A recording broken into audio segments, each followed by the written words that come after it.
नागपुरात भीषण अपघात करणाऱ्या रितू मालूला जामीन नाहीच। नागपूर खंडपीठाने रितू मालूचा तात्पुरता जामीन नाकारला। मद्यधुंद अवस्थेत मर्सिडीज गाडीने दोघांना धडक दिल्याचं प्रकरण। नागपुरात हिट अँड रनमुळे ज्येष्ठ नागरिकाचा मृत्यू। बालाजीनगर परिसरातली घटना। ज्येष्ठ नागरिकाला 40 फूट फरफटत नेलं।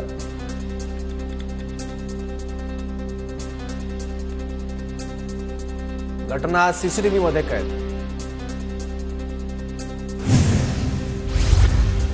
सरंडेश्वर साखर कारखाना प्रकरणी राजेंद्र गाडगेंना समन्स। राजेंद्र गाडगे अजित पवार यांचे नातेवाईक। प्रकरण बंद होण्याच्या टप्प्यात असल्यानं गाडगेंना समन्स। शिरूर मतदारसंघातील आंबेगाव तालुक्यात निवडणुकीआधी अमोल कोल्हेंच्या विजयाचे बॅनरवर शुभेच्छुक म्हणून धामणी, शिरदाळे, पहाडदरा अशा 3 गावांचा उल्लेख।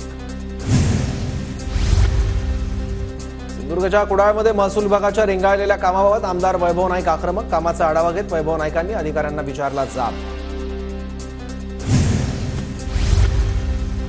रत्नागिरी सिंधुदुर्ग लोकसभा मतदारसंघाच्या मतमोजणीसाठी तयारी सुरू। निवडणूक विभागाकडून मतमोजणीसाठी 1000 कर्मचाऱ्यांची नियुक्ती। नागपूरमध्ये 4 जूनला मतमोजणीची तयारी जोरात। मतमोजणी केंद्रावर सुरक्षेच्या दृष्टीने लावली जाते तारांची जाळी आणि पत्र। कळमना मार्केट शेडमध्ये मतमोजणीची तयारी। नाशिकमध्ये ईव्हीएम ठेवलेल्या अंबडच्या वेअर हाऊस परिसरात पालिकेकडून साफसफाई। पोलीस बंदोबस्तात 13 विशेष सफाई कर्मचाऱ्यांकडून स्ट्रॉंग रूमची सफाई। मुंबई शिक्षक मतदारसंघासाठी शिवाजीराव नलावडेंना उमेदवारी। अजित पवार गटाकडून मुंबई शिक्षक मतदारसंघासाठी उमेदवारी जाहीर। सरकार एसीमध्ये कूल बियाण्यांसाठी शेतकऱ्यांची दिशाभूल। ट्विट करत विजय वडेट्टीवारांची सरकारवर टीका। अकोल्यात पुरेसे बियाणे मिळत नसल्यानं शेतकऱ्यांचा रास्ता रोको। लोकसभेच्या विविध सर्वेत मी आघाडीवर, माझा विजय निश्चित। महाविकास आघाडीचे उमेदवार भाऊसाहेब वागचौरेंचा दावा। ठाण्यातील दिव्याच्या नालेसफाईला अद्याप मुहूर्त नाहीच। मनसे आमदार राजू पाटलांकडून आढावा, तर नालेसफाई न झाल्यास आंदोलनाचा इशारा।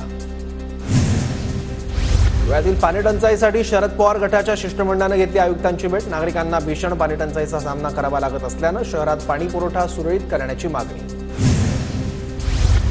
बुलढाण्यातील मलकापुरात वादळी वाऱ्यात घरावरील सोलार पॅनल उडाले। नागरिकांचं लाखो रुपयांचं नुकसान।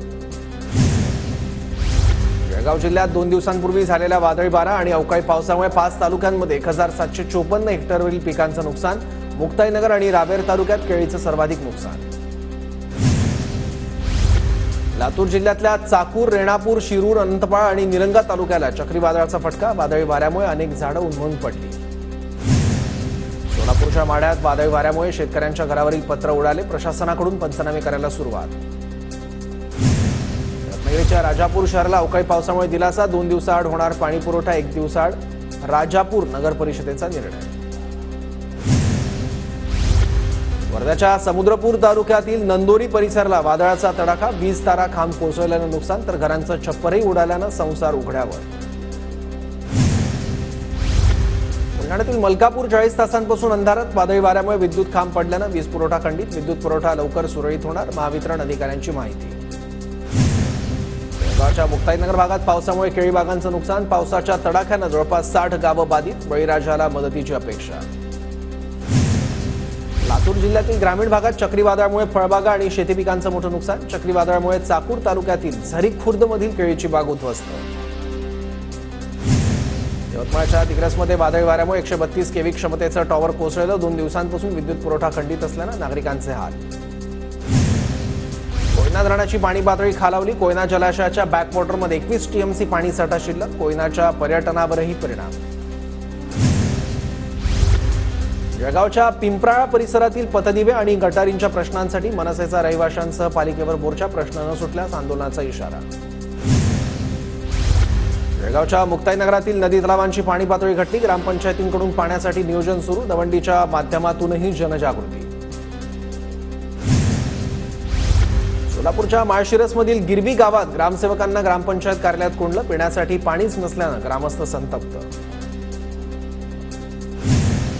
नांदेडच्या लिंबोटी धरणात 4.25% इतकाच पाणीसाठा। परभणी आणि लातूर जिल्ह्यातील काही गावं धरणाच्या पाण्यावर अवलंबून पाणी टंचाईची शक्यता।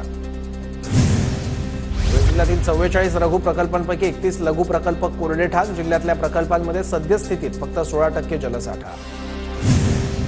भीषण पाणीटंचाईमुळे येवला तालुक्यातील विहिरींनी गाठला तळ. विहिरीचं खोलीकरण करूनही पाणी लागलं नाही. शासनाच्या टँकरवर तहान भागवण्याची वेळ. छत्रपती संभाजीनगरमधील पाझर तलाव आटले. तलावात पाणी नसल्यानं मासे कीटकांचे हाल. नागरिकांसह पशुपक्ष्यांनाही करावा लागतोय पाणी टंचाईचा सामना. कोल्हापूरच्या पन्हाळामधील राक्षी गावाला टंचाईच्या झळा. महिलांची पाण्यासाठी वणवण. एका महिन्यापासून भेडसावतोय पाण्याचा प्रश्न.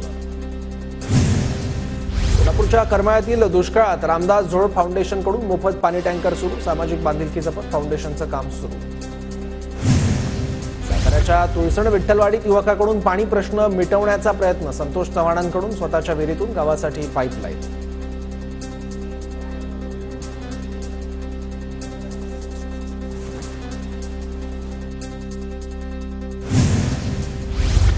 नांदेड जिल्ह्यात भीषण पाणीटंचाईमुळे ऊसाचं पीक धोक्यात. ऊसाचं पीक वाळत असल्यानं शेतकरी हतबल. परभणी जिल्ह्यात उन्हाची तीव्रता वाढली. उष्माघातापासून बचाव करण्यासाठी मनपा सतर्क. मनपाकडून उष्माघात जलद वाहन सेवा. वर्धा जिल्ह्याच्या तापमानात मागील 4 दिवसांपासून सातत्यानं वाढ. तापमान 45 अंशांवर. दुपारी रस्त्यांवर वर्दळ कमी. सोलापुरातील ग्रामदैवत सिद्धरामेश्वरांच्या तलावात मृत माशांचा खच. तलावातील पाणी अशुद्ध झाल्यानं माशांचा मृत्यू. दापोली एसटी बस डेपोत डिझेलचा तुटवडा. कालपासून डिझेलचा तुटवडा असल्यानं प्रवाशांची मोठी गैरसोय. लांब पल्ल्याच्या गाड्यांची वाहतूक खोळंबली. अमरावतीच्या जिल्हा सामान्य रुग्णालयाच्या रक्तपेढीत फक्त 16 बॉटल रक्त शिल्लक. सरकारी रुग्णालयात रक्ताचा मोठा तुटवडा. 1 ते 6 सिलेंडर क्षमता असणाऱ्या मासेमारी करणाऱ्या बोटींवर सीसीटीव्ही बसवण्याच्या मत्स्य विभागाच्या सूचना. मात्र आदेशाला 3 वर्ष झाले असताना एकाही बोटीवर सीसीटीव्ही कॅमेरा नाही. अहमदनगर शहराचा आज 534वा स्थापना दिवस. आजच्याच दिवशी 1490 साली बादशाह अहमद निजाम शहांकडून अहमदनगर शहराची स्थापना.